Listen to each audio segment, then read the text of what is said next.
The Knicks get a huge bounce-back win versus the Atlanta Hawks in front of an electric crowd at Madison Square Garden on this Wednesday night. It was a tale of two halves for the Knicks as they fell behind by 13 points at halftime. However, they roared back in the second half, outscoring the Hawks by 22 points. It was an all-around great team effort from the Knicks, which will make head coach Tom Thibodeau thrilled after a rough first half.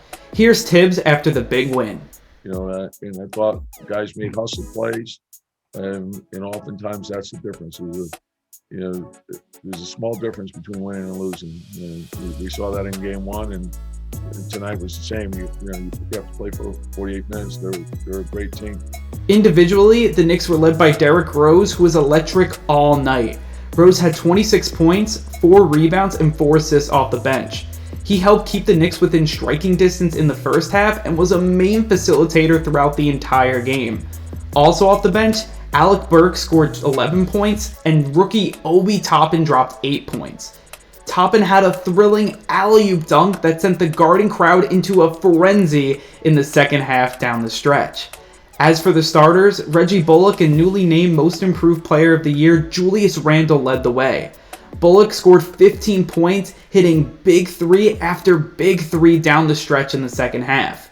Randle struggled for the second straight game in the first half, but the All-Star turned it around in the second half, scoring 11 points and finishing with a double-double. Here's Randle on his second half turnaround. Just try to make adjustments, try to get in the paint, need to create a shot, for myself or others. And go to ball cut a little bit different area. So there's a little adjustment. Starting to figure it out a little bit, but I still got to be a lot better. For the Hawks, Trae Young led the way yet again with 30 points and 7 assists. Bojan Bogdanovic and DeAndre Hunter both scored 18 points, but it was not enough for the Hawks to get the victory.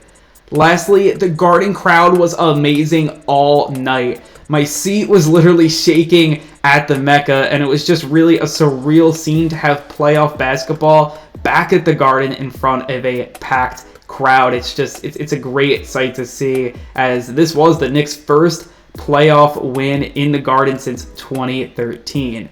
New York will be back in action Friday versus the Hawks, where they'll try to take a 2-1 series lead in Atlanta. That'll wrap up my coverage on this amazing Knicks come-from-behind victory here at the Garden. I'm Andrew Gullotta with WFUV Sports.